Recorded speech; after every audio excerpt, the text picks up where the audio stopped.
Magandang araw mga kakutsero. Ito na naman po ang inyong likod na si Jigs na magbibigay sa inyo ng giya ngayong araw ng Miyerkules. Ngayon po ay September 10, 2025 at meron po tayong 7 magagandang karera. Uulitin ko po, itong aking giya ay purely review and analysis ko lamang at walang halong information. Simulan na po natin. Race number 1. Dito po magsisimula ang winner take all. 3-year-old maiden race, placer. Distance is 1400 meters, may 10 kalahok. Dito po napupusuan ko po dito yung numero 8 Moonracer, no. Itong si Moonracer po, no, ang kanyang unang Lobato run nagprueba po 'yan ng 1:14.8, no. Sa tingin ko malaki po panalo niyan, no. At tingin ko magbibigay ng magandang laban po diyan yung imported na numero 6 na si Tubleron, no, sa kay ni JD Pabilik. Kung kukuha naman ako ng diado po yung numero 2 na si Closing Time, no, nasa kay ni NI Uy. Nakabayo ni Sir James Rabano, no? Imported din po yan. Siguro, dyan ako sa tatlong yan. Kaya sa race number 1, ang pili ko po. Doon po ako sa numero 8, Moonracer. Panigundo ko naman po, numero 6, Tubleron. At isasama ko pong pandiado, numero 2, Closing Time. Sa race number 2, dito po magsisimula ang pick 6.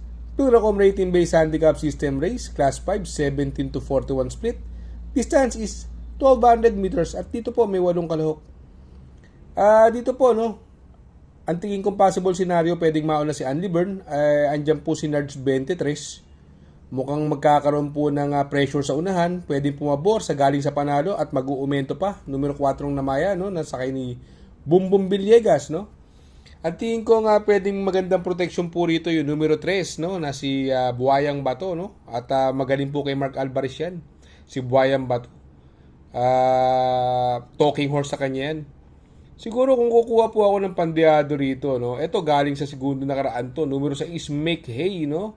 Napapatubayan ni Dan Camanyero, no. Para sa akin magandang diado po yan. Kaya dito sa race number 2, pili ko po. Doon ako sa numero 4, Namayan. Panigundo ko naman po, numero 3, Buhayang Bato. At isasama ko po pandiado, numero 6, Make Hay. Sa race number 3, dito naman po magsisimula ang pick 5. Pilracom rating based handicap system race, class 5, 17 to 41 split. Distance is another 1200 meters. Meron po tayong 8 kalahok. Dito po, no, napupusuan ko rito yung bagong baba ng grupo, no, yung numero 8 Crown Jewel, maganda numero, nasa labas, gamay ni AR Ramos po yan. Hindi siya mahuhuli. Ang pwede magdala ng unahan po yung 1 for the road, tsaka si Sky Magic, no. Ito si Ma'am Jen po, no, nung karera tip natin pandiado yan, no. Dumating po ng panglima yan, kila Aliana. Bagong baba rin po ng grupo yan, sakay ni King Flores, no. Sa tingin ko magandang yan po ang pinakamahigpit na makakalaban ni Crown Jewel. Kaya dito sa race number 3, pili ko po, no. Doon ako sa numero 8 Crown Jewel. Panigundo ko naman po, numero 6, Ma'am Jen. Sa race number 4, dito po magsisimula ang pick 4. Pilracom rating based handicap system race, class 5, 17 to 41 split.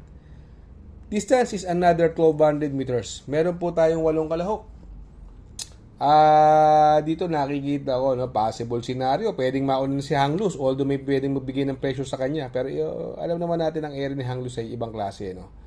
Andyan yung live like an angel, no, na napupunto, no, pwedeng humabol sa kanya at si Sunny Nature. Pero sa tingin ko kaya niya yung area at maiksi ang distansya. Ang tingin ko magbibigay ng magandang laban sa kanya, no. Yung numero 6, Azintado, sakay ni Jomel Storke, no. Magandang diado po yan. Yan po pandiado ko dyan.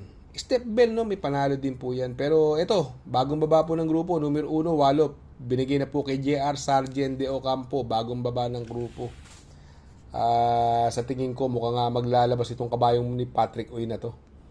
At syempre, ibang klase yung hinete, JR Sargent de Ocampo, no? Pagka tumulak to, parang nasa ibabaw na ng kabayo, no? Magaling na bata, hindi na nabibigyan ng break sa malalaking karera, pero magaling na bata yan. Kaya dito sa race number 4, ang pili ko po dyan, doon ako sa numero 4, Hang Loose. Panigundo ko naman po, numero 6, Azintado. At isasama ko pong pandyado, numero 1, Wallop. Sa race number 5, Pilracom Rating Based Handicap System Race, Class 4, 42 to 56 split. Distance is another 1,200 meters. Meron pa po tayong 8 kalahok.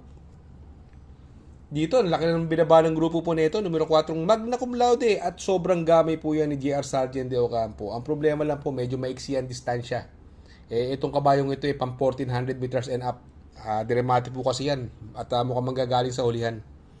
Ang tingin ko magdadala ng unahan dito yung Figure It Out, no? Sakay ni JL Santiago, no? At yung Pay the Line, no? Ito si Pay the Line, malaki po panalo niya. Sakay ni Jomel Storke, ha? Tinalo po sa datingan niya, si Spellbound, no? Sa tingin ko, yan po ang mahigpit na makakalaban ni Magna Cum Laude, no? Although galing sa panalo si Grand Majesty, pwedeng mag-umento, no? Pero para sa akin po, itong race number 5, dalawa-dala po pipiliin ko.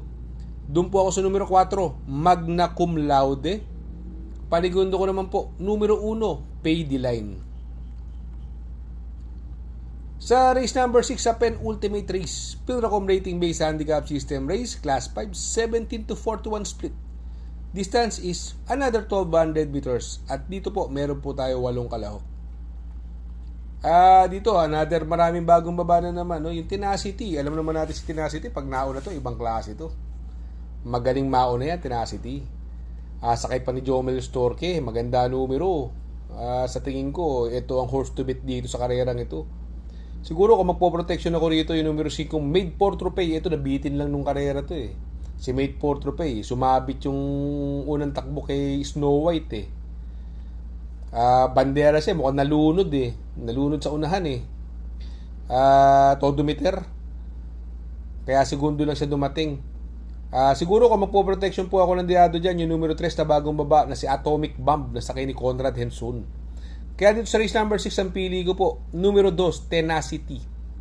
Panigundo ko naman po, numero 5, Made for Trophy. At isasama ko po pandiado, numero 3, Atomic Bomb. Sa race number 7 sa last and final race, Pilracom Rating Based Handicap System Race, Class 4, 42 to 56 split.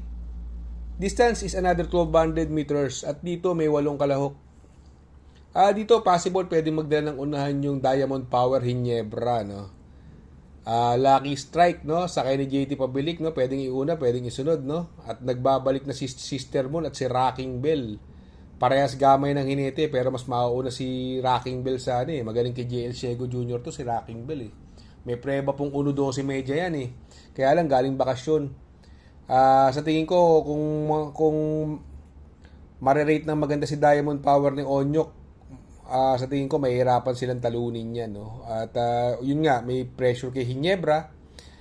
Yung Lucky Strike naman, binigay na kay JT Pabilik, no? Yan ang tingin ko medyo makakalapit dyan sa mga kabayo na yan. Kaya dito sa race number 7, pili ko po. Doon ako sa numero 2, Diamond Power. Panigundo ko naman po, numero 6, Lucky Strike. At isasama ko pong pandiado, numero 5, Rocking Bell. Shoutout nga pala kay Sir Pax ng Barkadahan OTV. Located po siya sa 1139 New Antipolo Street, Corner Vargas. Malapit lang po sa Abad Santos, yung bagong ginawang tulay.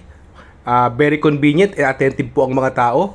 Pwede po kayong mag-EB at party while betting on racing. Shoutout kay Sir Arnel Mendoza. Please support his channel. Shoutout po Sir Arnel Mendoza. Good luck mga kakutsero. Sana po matapat ang ating giya at yung mga nakasunod. Sana po ay magsitama po kayo. Ako yung makikiusap lamang at makikisuyo sa inyo na please like, share, subscribe, and hit the notification bell para update kayo sa aking mga giya. Good luck po and happy racing.